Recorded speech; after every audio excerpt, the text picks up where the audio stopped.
Good evening. I'm Sister Donna Koch, a member of the Sisters of St. Francis of the Holy Cross in Green Bay, Wisconsin. I welcome you to a special celebration of Epiphany on behalf of our associates and sisters. This feast may not be familiar to some of you, so let's review the event and its deeper meaning. In church language, Epiphany means to manifest the divine, make clear, or noticeable. This year, the Church celebrates the Feast of the Epiphany on January 8th. Epiphany, when the wise men set out to find Jesus in Bethlehem, is one of the oldest Christian feasts. We might ask then, if celebrated for over 2,000 years, what is still unclear or what has been missed?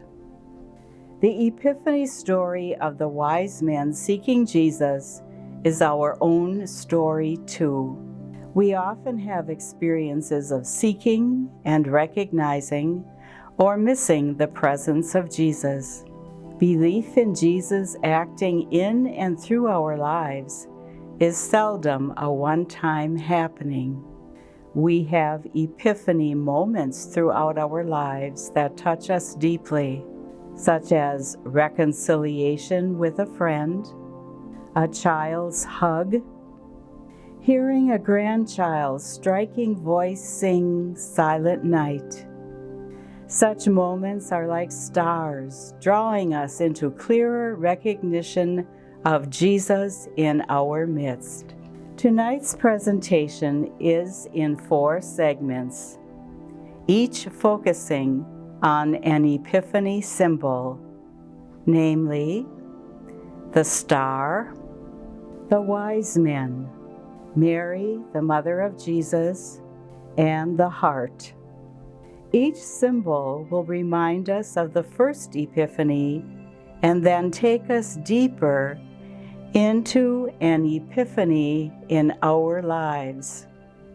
We are grateful for the sisters and associates who were willing to share their epiphany experience with us. Thank you.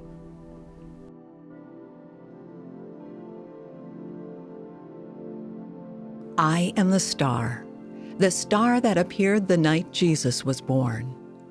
I was created to fulfill the belief at the time that whenever a new king was born, a new star appeared. God fashioned me to be bigger and brighter than any of the other stars, because the king born that night was like no other. The all-powerful, all-knowing, ever-present God chose to come to this world as an infant. Nobody was expecting that. I was so glad to shine. I alerted the wise men in the whole world that God continues to use the universe to make himself known. One sister's star story involves butterflies. God deepened her ability to believe through his creatures. My teacher said, "Butterflies come from caterpillars." I believed and saw new life. Scientists told me that butterflies travel from Wisconsin to Mexico for winter. I believed and saw the map. I learned that God, our Creator, made the butterflies know that travel route. I believed and saw proof.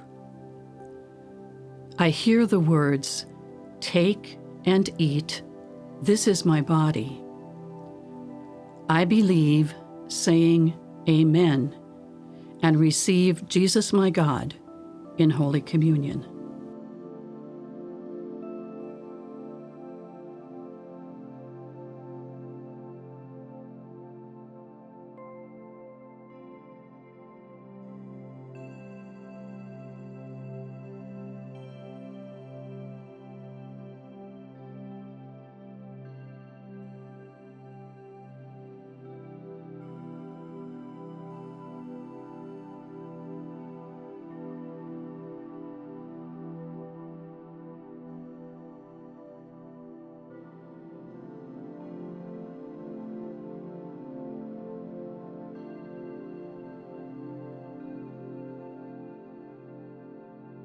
I was one of the wise men who went to visit Jesus.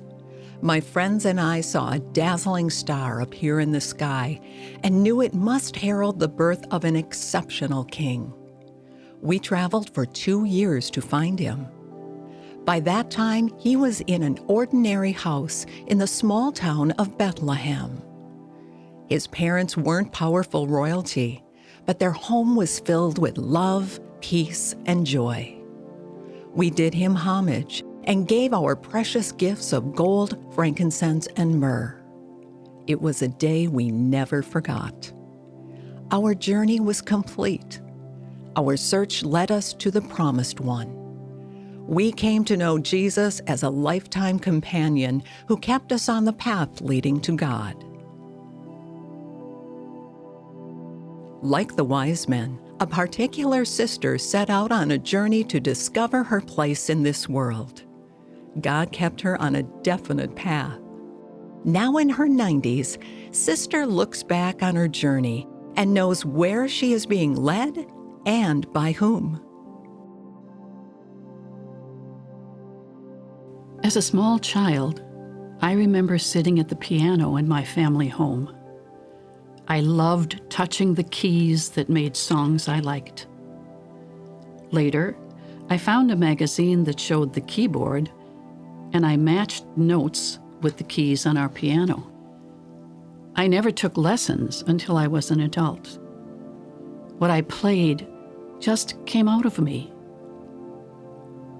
Eventually, I discovered my ability to play the organ and direct mixed choirs. Music fills a space in me where at times I'm lost in the melody, the harmony of voices, and the words of a song. Now, at age 98, my sight is gone, but I still play music for residents at the nursing homes.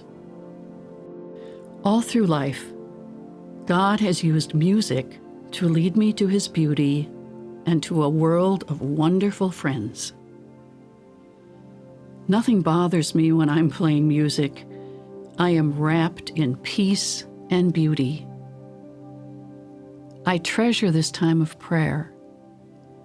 I would not know God as I do today if music were not a part of my life.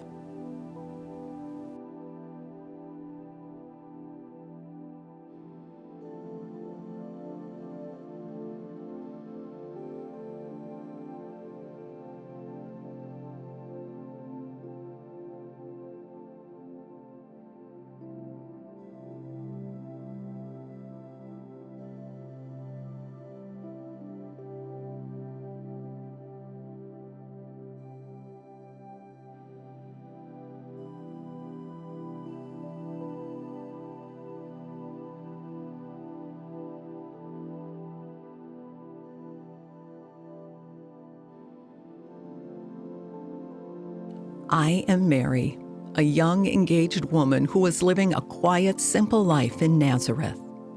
I was stunned when an angel appeared to me saying I had been chosen to give birth to the Son of God.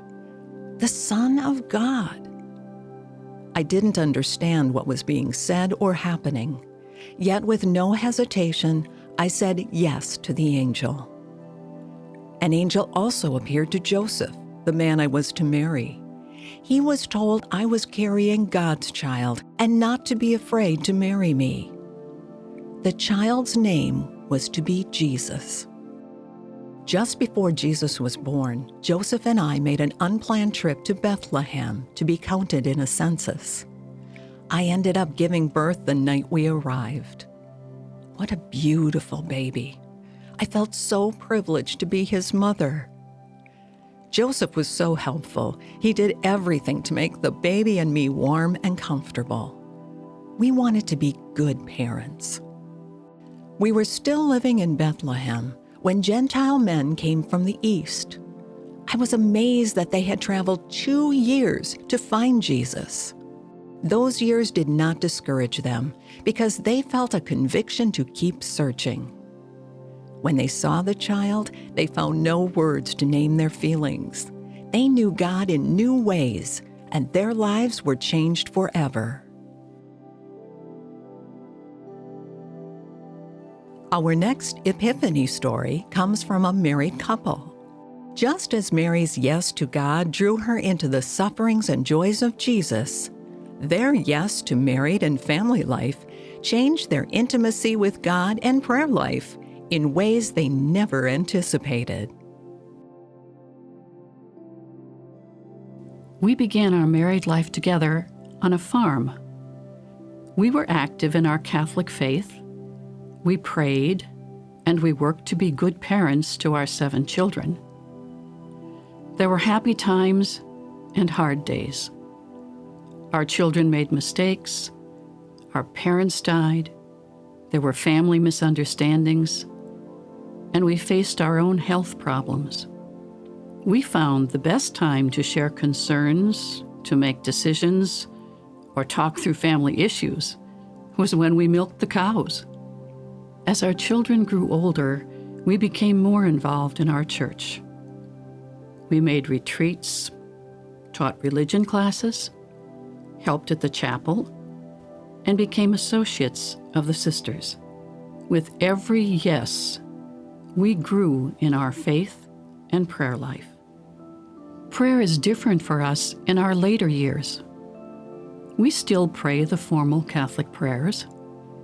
The difference is we find ourselves talking to God more as a friend, wherever we are, whenever we want, or however we feel.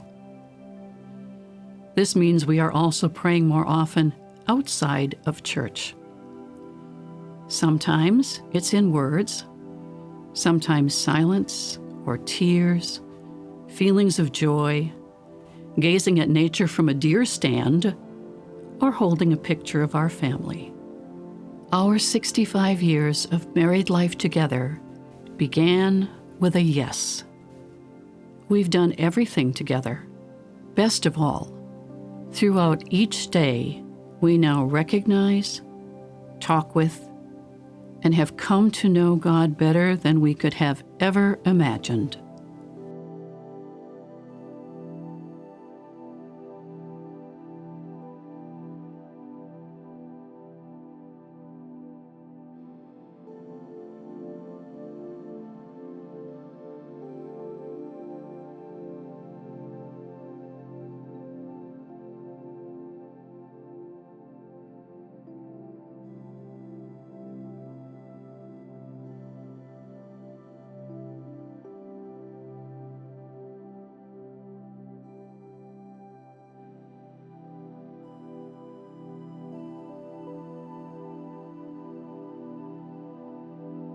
With or without a star, the wise men must have felt drawn to see the promised child. Perhaps they took a few wrong turns. Perhaps some people put doubts in their hearts about their ability to find Jesus. Then there was King Herod, who tried to trick the wise men into disclosing Jesus' location. Yet, each wise man's heart got him back on the road to Bethlehem. The wise men must have felt an inner beat and heard a voice that was clear, that could not be shaken. There was no silencing the heart that kept them moving day after day, in good or stormy weather, amid worries or misgivings. They knew in their hearts that this search for the newborn king was their life purpose. Our hearts are like those of the 3 wise men of old. We are attracted to God's call to love and to forgive. When we experience God's gifts, our hearts swell. We know we are in the presence of the holy. Like those wise men, we continue our journey, knowing nothing can deter us from finding Jesus.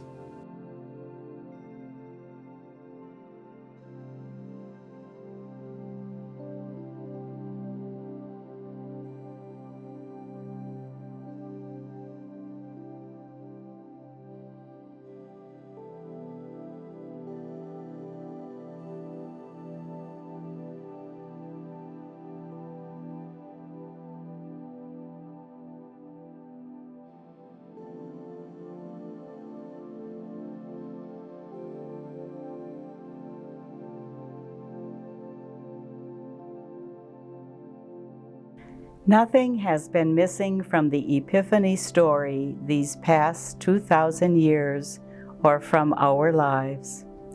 Seeing God's manifestation can be immediate, or it might require pondering. We set out to do that this evening, to recognize Jesus as the fulfillment of our yearnings is the ultimate realization anyone can have. Until we see God face to face, we delight in each epiphany that God sets before us.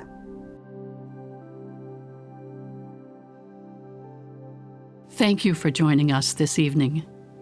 As we close, please join us in prayer. Breathe upon us, gracious God. Show us your star, Jesus, who desires to bring us close to you. Give us the wisdom of your Spirit to ponder the epiphanies in our lives. With joy, eagerness, and gratitude, we desire to know you in this wonderful world of your creation. Amen.